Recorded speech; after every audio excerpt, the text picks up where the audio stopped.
It is the 11th of the 3rd, 2026. The time is 5 minutes past 10, and as always, that means one thing, that there are a multitude of F1 centric threads at which we need to pull. Alonso retirement. Say it's not so. Well, he has been in Formula One 100,000 gazillion years, or 25. That's a quarter of a century.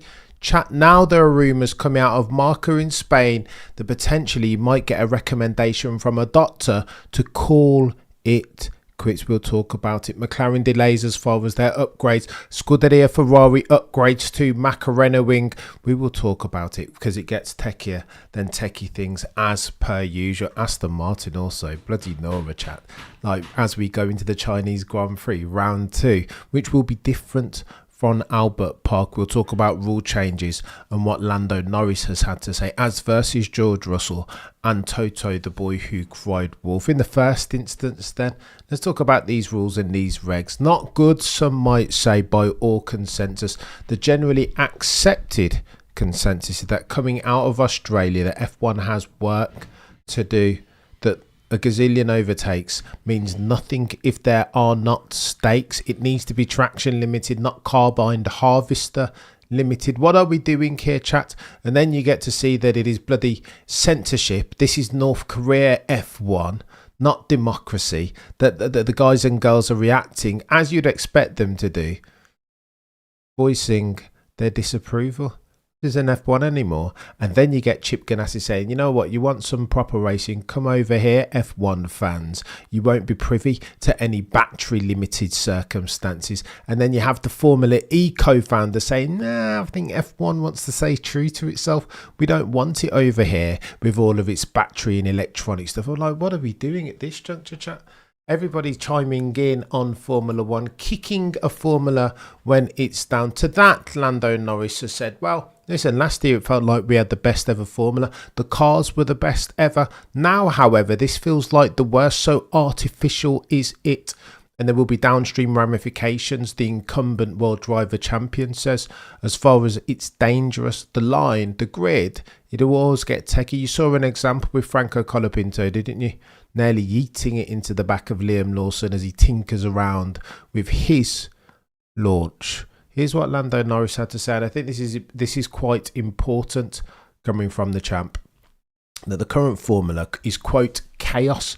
We're going to have a big accident. We are going to surety settings, which is a shame that you're kind of driving and we're the ones just waiting for something to happen and something to go quite horribly wrong, and that's not a nice position to be. You tell me therefore that we don't need to change these rules when you've got one of the 22 drivers out on track saying that we are going to have a big accident at the altar of the new rules and regs. This isn't good enough, chat. I sense a growing sentiment of urgency that we can't even wait till after China, that potentially we might need to do something before. We can't have another Riccardo Paletti 1982 because that's not good enough. Talk to old school F1 aficionados. Friend of the channel, Peter D. Windsor, will tell you that he's been to far too many funerals of friends. It is not good enough. Therefore, Lando Norris expounds, saying there's nothing we can really do about that now. It's just very artificial, depending on just what the power unit decides to do and randomly does at times. Lest we forget, Oscar Piastri yeeted into the barrier going onto the grid. This is the sighting lap. It wasn't even the formation lap. Oscar Piastri said that he had a power surge when he least expected it to happen. We don't know what we're doing here, do we? This isn't Formula One anymore. This is nonsense. This is random walk formula. This is chaos. This is Viagra. This is combined harvest settings. And I would put forth as my supposition that it's not good enough when the drivers to a man are coming out and saying this. Houston, we have a big problem for which we need to solve. Just to get overtaken by 5 cars, or you can do nothing about it. Sometimes it's techie. Lando continues, just depending on what other people do, you can have 30, 40, 50 kilometers per hour speed difference, danger settings. So when somebody hits somebody else at that speed, you're going to fly and you're going to go over the fence. Mark Webber, Carter Cairn settings. And then you're going to do a lot of damage to yourself and maybe others. And that's a pretty horrible thing to think about. Lando Norris's words, not mine. Made worse by Gabby Bortoletto, who said at Albert Park, the Australian Grand Prix round 1, that he did some overtaking incidentally. That he didn't even mean for that to happen. What are we doing here, chat?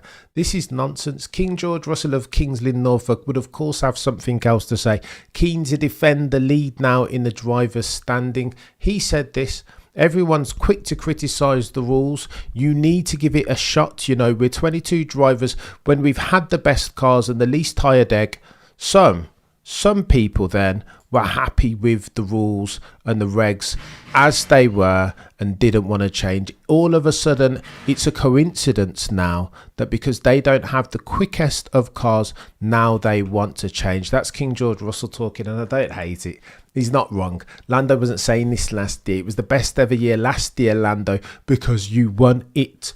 You had the most dominant machinery in that MCL 3.9. Of course, you were going to love 2025.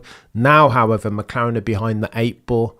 They don't have the software necessary to get the best out of their Mercedes PU. They need to expedite for their learning curve. They're a gazillion miles behind the rest. And I think George Russell is right. However, got to talk about dominance, haven't we? Toto, the boy who cried wolf, who also chimed in and had some things to say. He said that Stefano Domenicali ultimately is going to be invested in what the fans want. That if so many drivers have so many bad things to say about the rules and regs as they currently stand, then potentially we might need to rethink that, says Toto. And I concur, Toto, that's the smartest thing that you said, chap. However, how about that ADUO with a view to level the competitive landscape as well? Techier than techie things, chat. I'm telling you, I can't wait to see. I think they will have conversations, being honest. Maybe not as soon as China, but shortly thereafter. Lest we forget, in April, there were scheduled 2 Grand Prix, Bahrain and Saudi Arabia. I think those will not happen. At least one of those will drop off, giving the drivers and the FIA, GPDA more time to circle the wagons and get the ish together. Oh, and by the way, talking of upgrades, the guys and girls over at McLaren have said that they're going to pull their socks up. However, it will take them time. They've said 6 races at the very least before they start to bring upgrades of material consequence. 6 races, McLaren. What the fudge? And again, this goes to the conversation, right? If Mercedes are the provider of the PU, then surely they need to provide the PU and the software in a timely manner. McLaren didn't see an updated Mercedes PU until they got to Australia. Is that fair, chat? Do we think that's cricket? I don't think it is.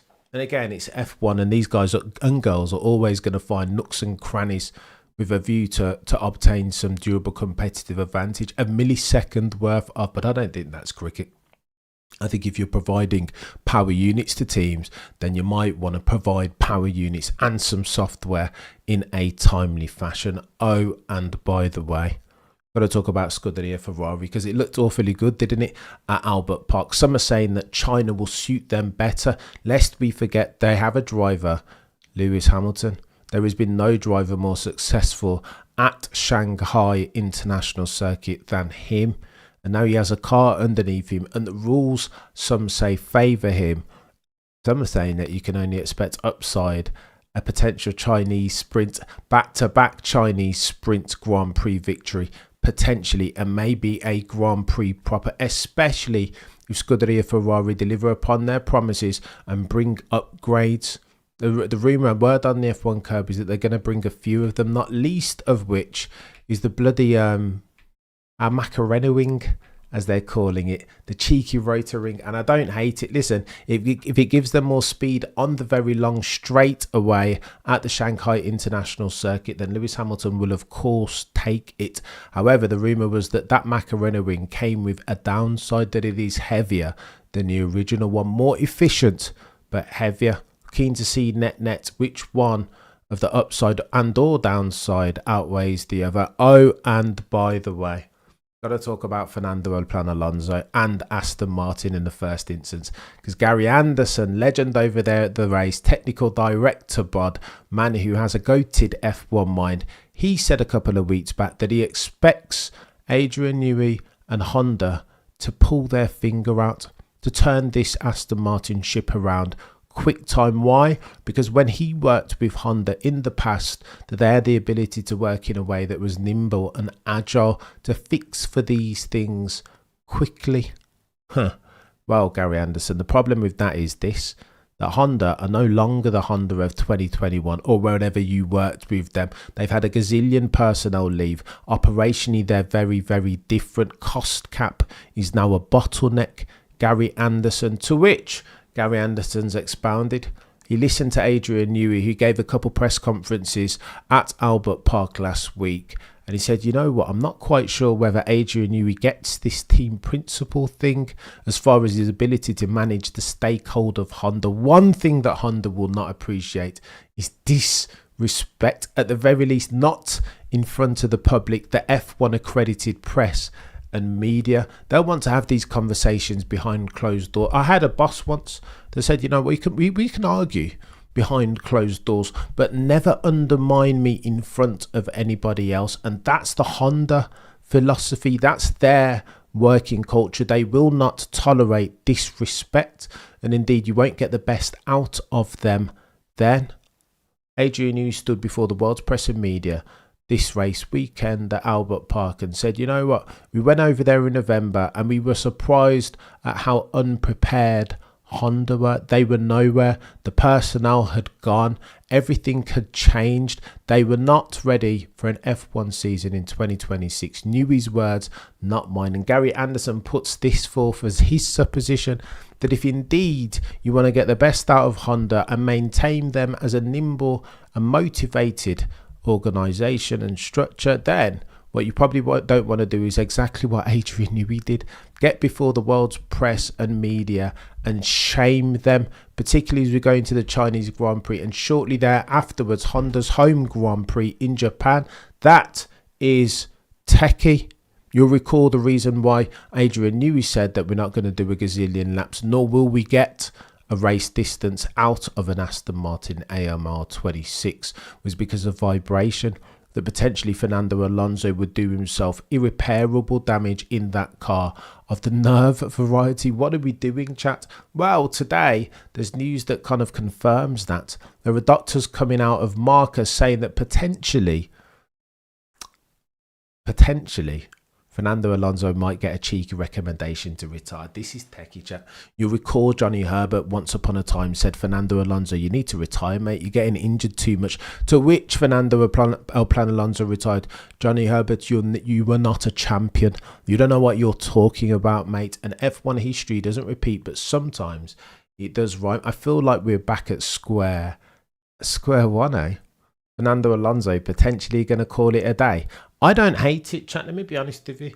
Here's what it is. Fernando Alonso, in his final tour, potentially swan song in F1, expected a god tier build.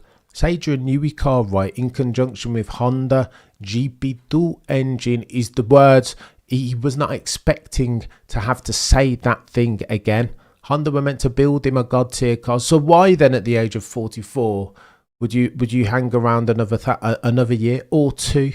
If again you don't have a car capable of winning races and championships, I would not, especially if it's going to cause me any damage and you've got a little one on the way. The word coming out from Marca that potentially over the next few months or weeks, Fernando Alonso might get himself a cheeky sick note from a doctor saying that the nerve damage, the neck damage, the overall impact on his health just isn't worth tolerating the mechanical and aerodynamic aptitudes of Aston Martin Honda. I tell you what, it's going to get techie then. Techie things as we go to the Chinese Grand Prix. Between now and next time, may all your gains, all your sectors be purple.